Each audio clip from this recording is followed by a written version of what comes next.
Hey y'all, how you doing? Okay, I'm racing against the clock because I'm losing natural lighting. All right, so here we go. So these are some things that I've either said or someone else has said that really resonates with me. So I wanted to share them with you. All right. So let's do. So somebody said this, and they were talking about. Whoa. They were talking about abusive relationships. Okay. And this is what she said. She said, simply put, if a man calls you names, puts you in danger, ignores you, dismisses you, does not remember birthdays or holidays, lets his family treat you like shit, puts others before you, flakes out on dates, doesn't keep promises, is jealous and controlling physically or emotionally. Is jealous and controlling, physically or emotionally hurts you under the guise of joking, expects you to give him free labor. You're supposed to cook, clean, mop, and everything else, and he's supposed to sit on his ass and watch the football game. Has no sense of reciprocity, right? Is always competing with you. Can't stand to see you accomplish anything. Does not like when other people praise or compliment you. Capital letters, he doesn't like you. Amen and amen.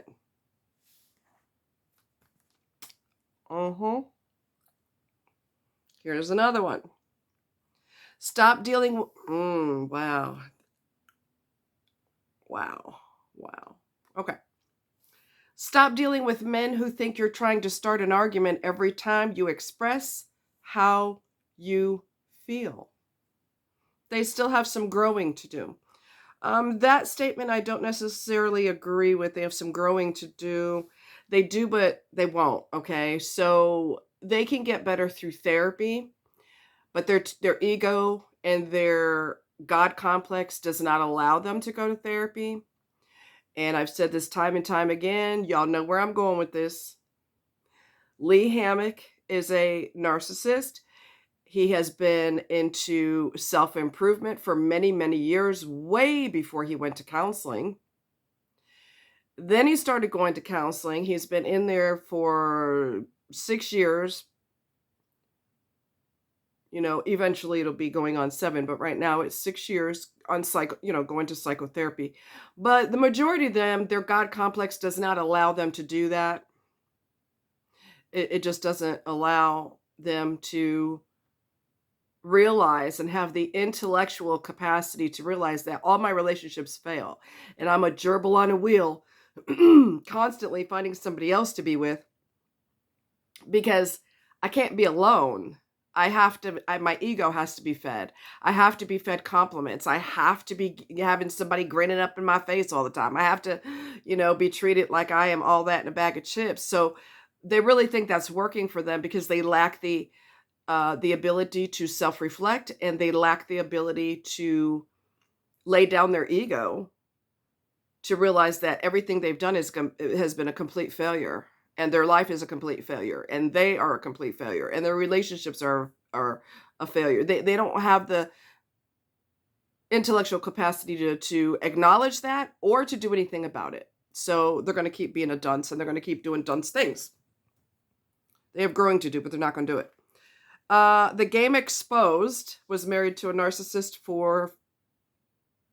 she was married to him for, I want to say 15 years.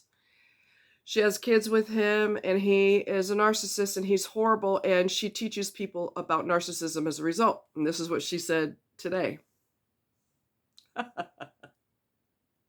Oh my God, did she hit the nail on the head or what?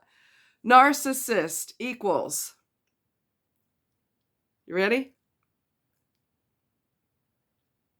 Liars, deceivers, manipulators, cons, demons, insecure, empty, impulsive, materialistic, superficial, never grow, limited thinking, vengeful, arrogant, haughty, no humility, and proud. Did I miss anything? I think she covered it, just about everything, except for money hungry. A lot of them are money hungry, so they're greedy.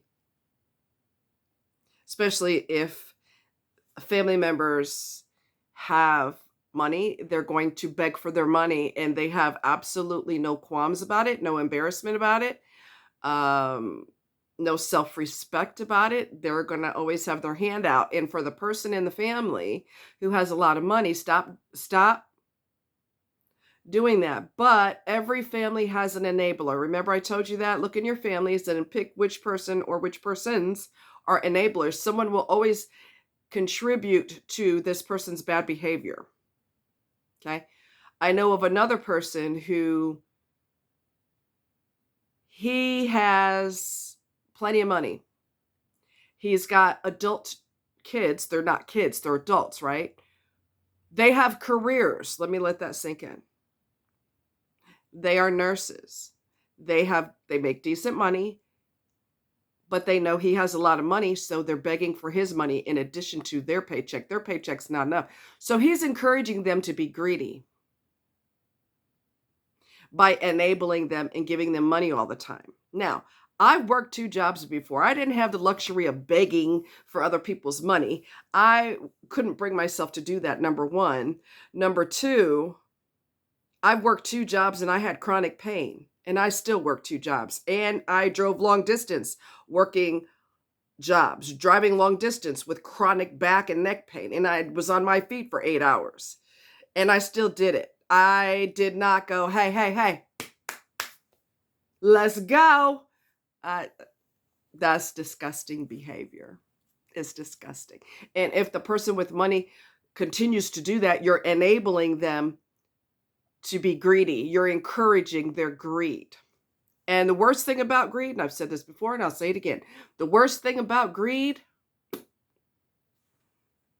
there's no cure for it. So, 12 deal breakers in a relationship. I saw this online. I thought I'd share it with you. I'm a little warm. Someone else is new. That isn't anything new. Come on. All right, put that sock over there before it disappears, because socks like to disappear. That's just their favorite thing to do. Okay. Whew, I am warm. All right, let's get something. All right, so 12 deal breakers.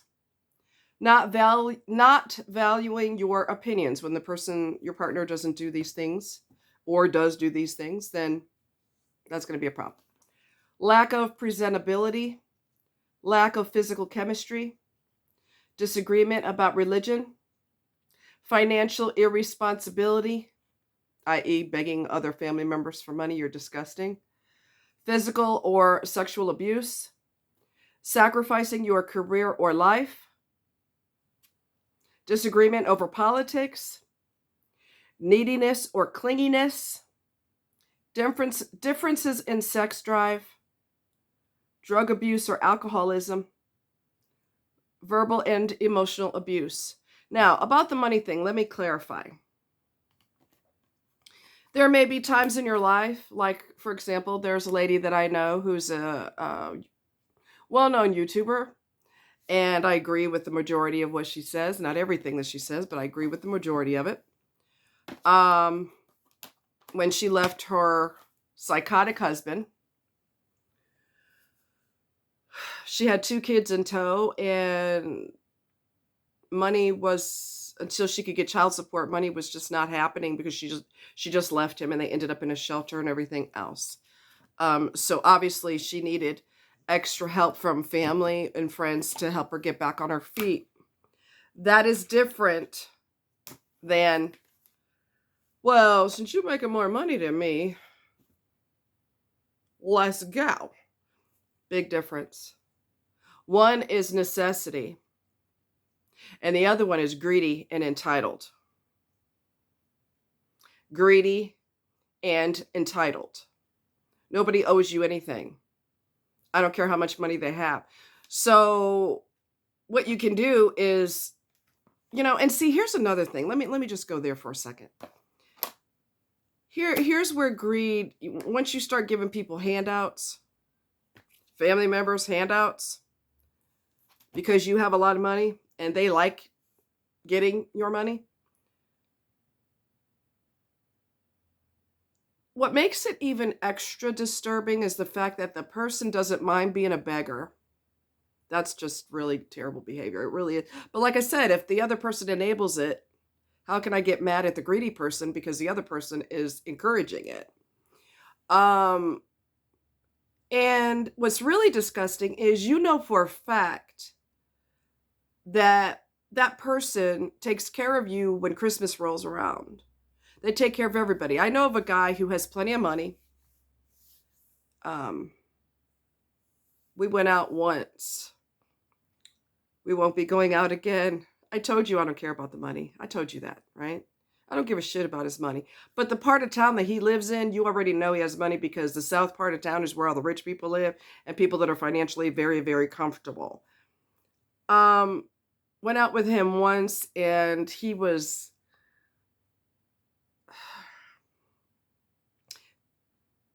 dropping sexual innuendos, and I really fucking don't like that. I told y'all how I feel about that. So your money does not impress me. You don't know how to act. So we went out once casually, and he wanted to go out again, and that was just never going to happen.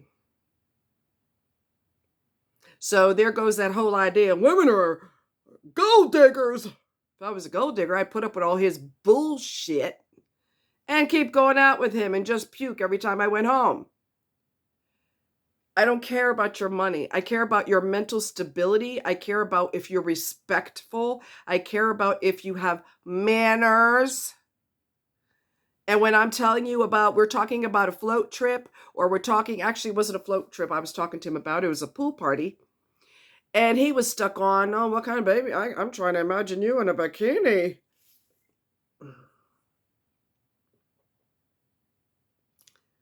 And I want to deal with that shit. Why? Because he has money? No, I take your money and stick it somewhere. I don't give a shit.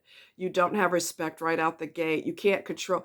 Everything that pops in here shouldn't come out of here. Okay? Everything that pops in here should not come out of here. And we already know that men are perverts. We already know that. However, not every man is a pervert. And if he is, a lot of men who have intellectual ability and discipline, they keep it in here. Okay. They go to a, formal event, and she's got on a long sequin gown with a slit up to her thigh. Not untasteful, just sexy, but not trashy. And there's a fine line. And he says, you're beautiful tonight. You look beautiful all the time, but tonight you're exceptionally beautiful. That's all he needs to say. He doesn't need to say, I wish that slit went all the way up to here and I get to have peek inside your... Keep that in your head. We already know you're thinking that way, so we don't really need to hear that out of your mouth. Okay? So, yeah, I won't ever go out with him again. I will see him, I'm sure, when there's another meetup with these particular people, but there will be no going out ever again. I don't care if he's a multi-gazillionaire. It will never happen again. Okay? Get an escort, because that's all you give a shit about anyway. Get a goddamn escort. You'll save money. You don't have to take her on a date. Just give her the money directly. Boing, boing, boing. Bam, bam, bam. And then you're good to go. So, yeah, just cut the shit. Anyway, so I like those sayings. I think they're cool. I made a video the other day, and I decided that I'm going to actually make a different video with the same content. And I'm going to put it on Rumble. Because Rumble doesn't have an issue with you speaking your mind. Okay?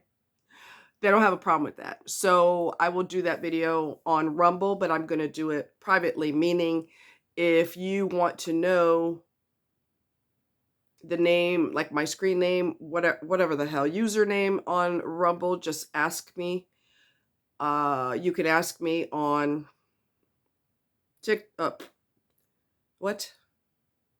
Instagram. I am Tranquility QT.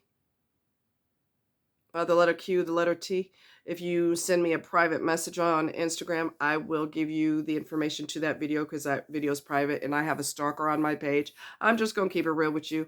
I have a stalker on my page, and even though he is always chasing other supply, he always needs to see what I'm doing on my page. He's a psychotic stalker, and that video is none of his god dang business. So write me on Instagram, and if I know who you are, then I will give you the information to that Rumble video pertaining to how the world is fucked up and how it's getting worse. Anyway, and everybody's pretending they don't see that. Anyway, not everybody. Some people are smart. Yesterday was Milo's birthday. It was Milo's birthday, January 3rd. And because I'm blonde and sometimes ditzy, I didn't think to get him birthday stuff, like birthday treats. He got treats all day. Don't even think he did not, okay? He look. He got treats all day. He gets catered to all the time within reason. I mean, I'm not going to have him disobeying me and flipping the bird to what I want, okay? Within reason. But there's things that are specifically for their birthday. Like there's a bandana I wish I had him wear, and I probably will get it. It says birthday boy and has a paw imprint on it, which is adorable. He don't like hats. He's not going to really be down for that. He may tolerate it for like 30 seconds or less. But I would like to commemorate his second birthday. Why I didn't do it for his birthday is beyond me. His first birthday is beyond me. I was so busy with him. Oh God, I was so busy because, oh my God. I got him very early. I got him at 6 weeks. I didn't know that you're supposed to wait till 8 weeks. I did not remember that because I haven't had a puppy since I was a kid.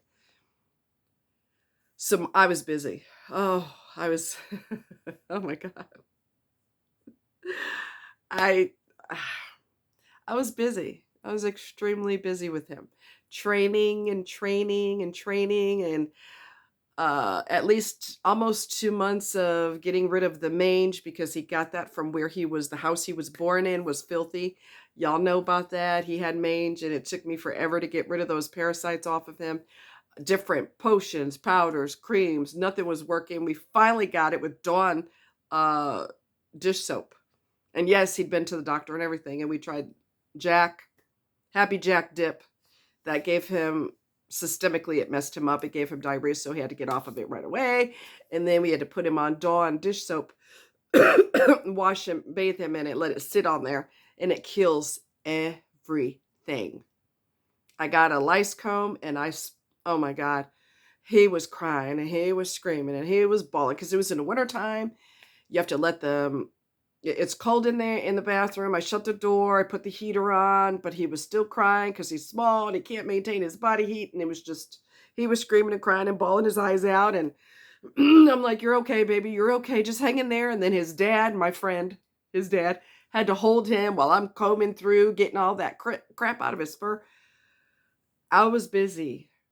Okay. And then last year there was snow up to the wazoo. Okay. A lot of snow, super thick snow. And he was,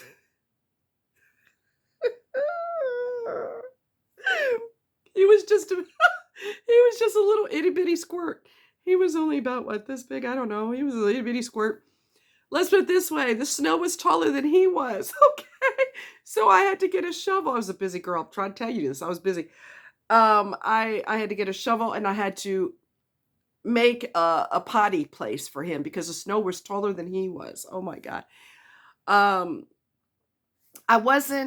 noticed this in retrospect, and I'm going to let you guys go, but I noticed I wasn't ooey gooey over him being a puppy. Oh my God, he's so cute. Oh my God. I wasn't like that with him as much as I was with other dogs because I was responsible for him.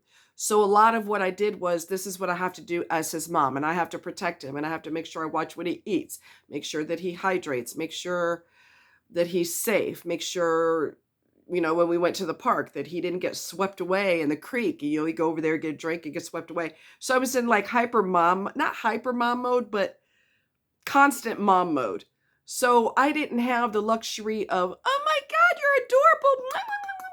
I mean, I did that sometimes, but the majority of the time I was responsible for him, so I really didn't have time to do all that. But when I took him to the store, oh my God, he melted everybody, just like people with a soul. Okay, people without a soul are unfazed, but people with a soul, they see a puppy and they're like, "Oh my God!" And I've done the same thing. I ain't gonna lie, I've done the same thing.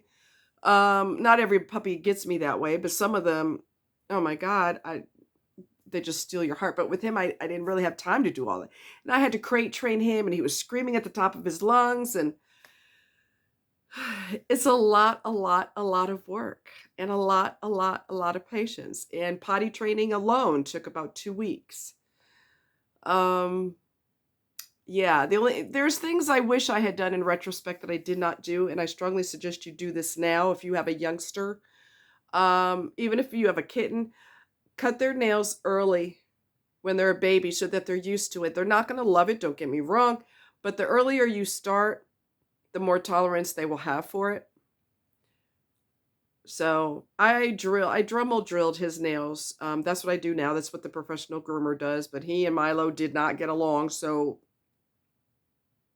that I had to do it. And I did it the other day, and I'm getting better at it. It's going to take practice, but I'm getting better at it. The more I do it, the better I'll get. And his nails are shorter now, and I'm happy. And yeah. So, second birthday. I'm able to breathe a little bit more now. He's older. I'm watching him mature. I'm watching him learn. I tried to teach him, which didn't work. If anybody has ideas, let me know. Try to teach him, go get your harness and bring it to me so I could put it on him. When I'm trying to teach him something and he doesn't understand it, he gets frustrated and starts barking at me because he's like, I don't know what you want me to do. And I'm like, babe. And yes, I call him babe. Babe, grab your harness. Get it. Get it. Get it. You want to go out, right? And he's like, whoa, right. Get your harness. And he gets frustrated because he don't understand that concept. So maybe one day he'll shock me and bring it to me, but I'm not counting on it. I'm not counting on it. Anyway, you guys be cool like ice cubes. And I'll see you next time. I keep thinking on Tuesdays that I want to go to the movie theater because it's the cheap day. But then when Tuesday comes around, I forget. So this cold is almost gone, but not entirely. Honey, this is the second week. And I still do a little bit of coughing, and I'm still doing a little bit of sneezing. I am coughing up less junk out of my lungs, less.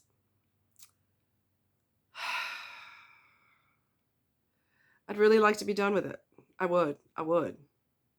So I may have to break down and get Buckley's because the little remainder that doesn't want to leave, that medicine will kick it.